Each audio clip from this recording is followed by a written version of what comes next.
Bonjour à tous, Denis Lamière pour Ciné Techno. Aujourd'hui, j'ai le plaisir de vous parler d'un film que j'ai adoré, que j'ai vu hier en visionnement spécial. Merci à Sébastien de Ciné Techno pour l'accès à ce visionnement pour Les Gardiens de la Galaxie Volume 3.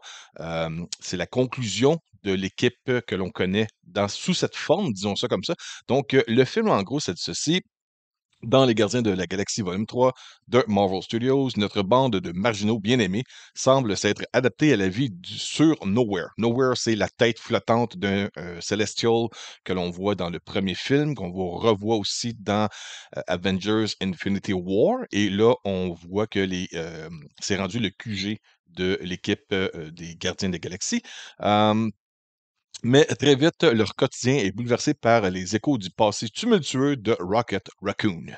Peter Quill, aussi connu sur le nom de Star-Lord, encore sous le choc de la perte de Gamora, doit rassembler son équipe pour une mission dangereuse afin de sauver la vie de Rocket, une mission qui, si elle n'est pas menée à bon terme, pourrait bien conduire à la fin des gardiens tels que nous les connaissons. Euh, Ça met en vedette Chris Pratt, Zoé Saldana, Dave Bautista, Karen Gillan, Pom Clementieff, qui fait sa voix en français. J'ai vu les visionnements en français, puis c'est elle, je reconnaissais un peu sa voix, puis à la fin, dans le générique, j'ai vu qu'elle fait elle-même sa voix en français, parce que c'est une demoiselle qui vient de Québec. Donc, thumbs up pour Pom. Vin Diesel, qui revient pour faire la voix de Groot. Je s'appelle Groot. Sean Gunn, qui est le frère de James Gunn, qui joue le rôle de, mon Dieu, là, j'ai oublié le nom, mais celle qui contrôle la petite flèche flottante et qui fait également aussi Rocket Raccoon, mais le côté physique, alors que Bradley Cooper fait la voix. Et plusieurs autres acteurs là-dedans. C'est produit par Kevin Feige, d'un scénario et réalisation de James Gunn qui termine son travail avec les gens de Marvel Studios d'une façon impeccable. J'ai eu le temps de digérer le film. Lorsque je suis sorti, j'ai pas détesté le film pendant tout. J'ai beaucoup aimé ça. C'est un film qui dure quand même 2h30 à peu près, 2h30. Donc, c'est long. Je dirais que, sans dire que des longueurs, on ressent quand même la longueur du film. Du côté physique, à un moment donné, tu fais comme, aïe, aïe. C'est quelque chose à endurer d'un film comme ça, mais c'est spectaculaire. Les effets spéciaux sont de meilleure qualité que ce qu'on a pu voir dans les derniers films de Marvel Studios, notamment Quantumania, Wakanda Forever et Love and Thunder, avec des effets spéciaux qui laissaient à désirer côté qualité. On va dire ça comme ça. Puisque dans Les Gardiens de la Galaxie Volume 3, c'est un raz-de-marée d'effets spéciaux visuels, mais dans son ensemble, c'est très réussi. Tout ce qui semble être fait de matière organique semble de matière organique. Tout ce qui est matériel de tissu, on est capable de voir qu'est-ce qui est différent l'un de l'autre. Tout le côté vaste de l'espace, on y croit, l'immersion est là. Tout ce qui est des rayons de la laser, l'énergie, les pouvoirs, ces choses-là, c'est bien. C'est pas juste comme de la boucane qui démontre de quoi que ce soit pour les pouvoirs des super-héros. Le jeu des acteurs, chaque acteur amène son A-game. On fait pas juste cacher un chèque, comme on dit en anglais, là. On sent que les acteurs aiment leur personnage, aiment travailler avec James Gunn et sont pas là juste pour livrer euh, un travail, une séance, puis après ça, de partir et ramasser leur chèque. Euh, James Gunn a réussi à écrire un film qui donne de l'importance à l'équipe des Gardiens de la Galaxie, réussit à donner un élément important à chacun des personnages. C'est peut-être aussi ce qui demande une durée aussi longue pour un film comme ça. Je dirais que chaque personnage a son moment. Bien sûr, au cœur de ce film-là, c'est un film sur Rocket Raccoon. Et vous allez voir, il y a beaucoup de retours à l'arrière dans le temps où est-ce qu'on voit la genesis, la création de ce qui a fait que l'on connaît Rocket Raccoon, que ce soit du côté manipulation génétique sur lui, que ce soit son caractère, son émotion, sa rage, son esprit de vengeance, son intelligence, on voit tout ça là-dedans. On voit Groot sur de multiples formes. Si j'ai calculé à peu près, je pense que 4 formes physiques différentes, que ce soit au début, milieu, fin, dans le générique, on voit Groot sous différentes formes et à chaque fois, c'est surprenant, c'est drôle, c'est comique, c'est incroyable et c'est C'est le fun, c'est vraiment le fun parce qu'on voit que, on fait pas juste dire Groot est là puis, il se répète. Bien sûr, là, il y a des choses comiques, je divulgage absolument rien ici, mais, l'interaction entre Gamora, qui est la Gamora qui a été amenée du passé dans, Endgame, donc elle n'a pas vraiment, la connaissance et le côté, camaraderie avec les autres membres de l'équipe de Gardiens de la Galaxie. Son arrivée dans l'équipe, est bien pensée, c'est logique. Son interaction avec les membres de l'équipe, heu, c'est cohérent avec, ce qui précède, son personnage, par rapport d'où son origine et le côté qu'elle a une sœur, que, elle ne comprend pas ce que Groot parle, c'est une elle a l'air d'une Karen, là, que OK, je dirais, elle, tout le long du film, quand que Groot lui parle, elle dit: «Je sais que tu t'appelles Groot! Je sais que tu t'appelles Groot!» Qu'est-ce qu'on fait? Fait que ça lui qui fait rire tout le long. Elle a l'air d'une maudite femme frustrée, mais en même temps, elle a un besoin d'être là. Il y a côté, aussi, important pour, Star-Lord. Il y a, Rocket Raccoon qui, va vous faire verser des larmes. Ça m'est arrivé au moins à 2-3 reprises, lors du film. Si, vous aimez les animaux, vous allez détester le High Evolutionary. Le personnage dans ce film-là est un méchant qui est pas vraiment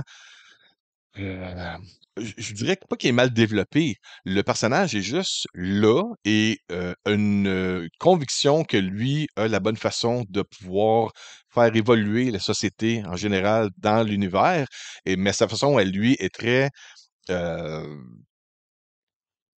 viral. On va dire ça comme ça, OK? C'est pas Thanos, ce n'est pas, Kang the Conqueror, c'est sa version à lui et si je me rappelle bien de Marvel Comics, ça tient, la route par rapport à la source, le matériel source, du personnage.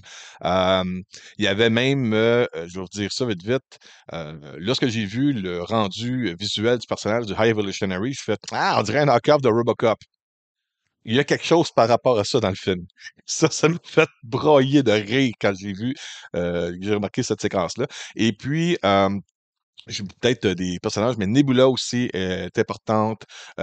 Mantis, c'est un personnage qui, a un arc vraiment complet du début, milieu à la fin du film. Elle est très importante, on voit qu'elle a pris sa place dans l'équipe. Le véhicule aussi de Star-Lord là, a subi des modifications. On voit des choses qu'il fait avec son vaisseau, c'est extraordinaire.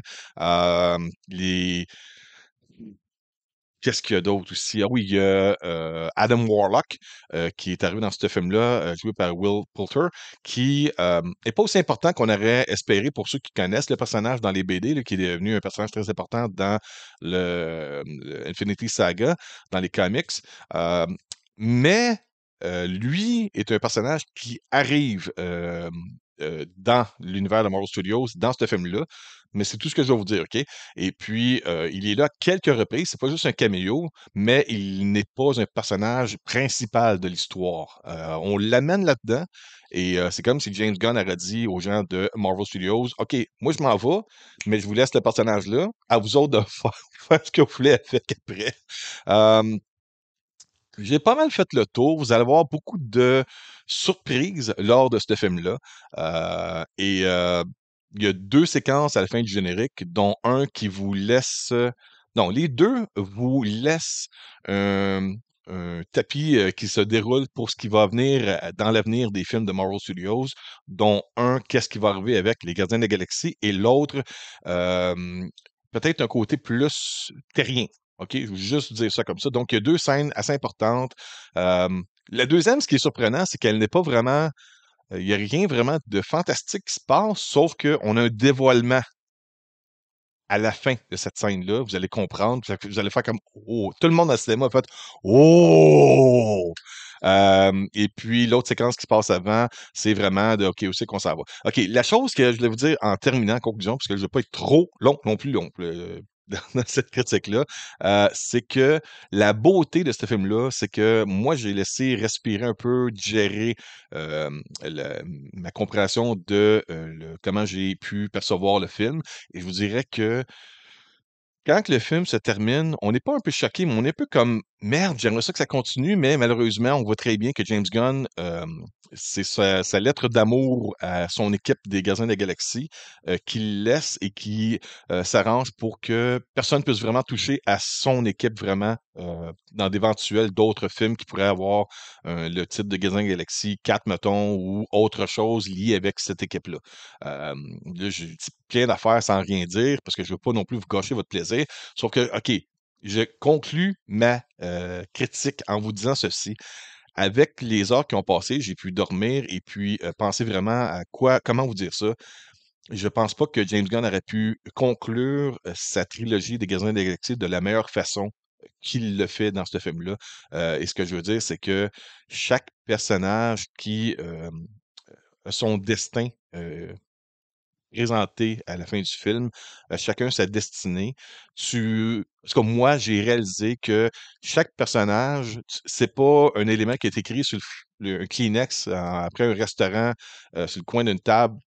Ça a été pensé, puis tu as l'impression que ça a été prévu depuis très longtemps par James Gunn. Ça se sent. Parce que chaque personnage, là où il s'en va à la fin du film, sur le coup, tu fais comme: «Ah oui, lui s'en va avec elle, elle s'en va avec lui. OK, elle s'en va tout seul, lui s'en va tout seul, lui» je veux dire personne, mais sur le coup, c'est comme choquant parce que tu fais comme: «Non, ils sont corrects ensemble». Mais je vous le dis tout de suite, quand vous allez sortir du cinéma, prenez le temps d'absorber tout ce que vous venez de consommer pendant ce film-là. Puis, heu, si vous êtes comme moi un peu, là, vous allez peut-être vous dire: «C'est peut-être la meilleure chose qui peut arriver à chacun des personnages principaux de, l'équipe des Gardiens de la Galaxie». Il y a un côté, on dirait, naturel, puis que logique, où est-ce que, quand on dit à tel personnage: «Toi, ton destin, c'était d'être ça». Puis le personnage, malgré le fait qu'il vous fait pleurer parce que il réalise qu'il ne fera qu'il sa vie va changer, heu, tu comprends que c'était la bonne chose à faire pour ce personnage-là. Même chose pour l'autre personnage. Mais j'en parle, puis j'en ai mis des émotions, mais c'est ça. Et pour moi, là, c'est mon préféré des 3. Richard Fortin, me donnait un commentaire quand j'en ai parlé tantôt sur Facebook. Il m'a dit: «Le premier, c'est l'élément surprise. Le film était parfait pour ce qu'il était et surprenant parce qu'on s'attendait pas à rien d'un film qui s'appelait Les Gardiens de la Galaxie avec un arbre qui parle puis un raton laveur. Mais celui-ci, pour moi, est celui qui est le mieux travaillé, début, milieu, fin. D'où est-ce qu'on part avec les personnages, et j'en ai des larmes, je m'excuse, et où est-ce qu'on les laisse à la fin. C'est comme moi, où est-ce que j'en suis dans une étape où est-ce que mes enfants, on est sur le point de les laisser aller vivre leur vie d'adulte. Il y a un côté logique où est-ce que tu dis: «Ben, il faut que tu voles de tes propres ailes», puis en même temps, on veut les garder avec nous parce qu'on les aime. C'est ça ma critique. Les Gardiens de la Galaxie volume 3, allez voir ça, je vous le conseille fortement. Hem C'est beaucoup d'émotions parce que je me rappelle beaucoup de choses dans le film, puis, papa, que je suis, ben, c'est un peu ça. Vous allez remarquer, il y a comme, le James Gunn est un peu comme le papa de ces personnages-là, puis, il les laisse aller à la fin. C'est adorable. Bonne journée.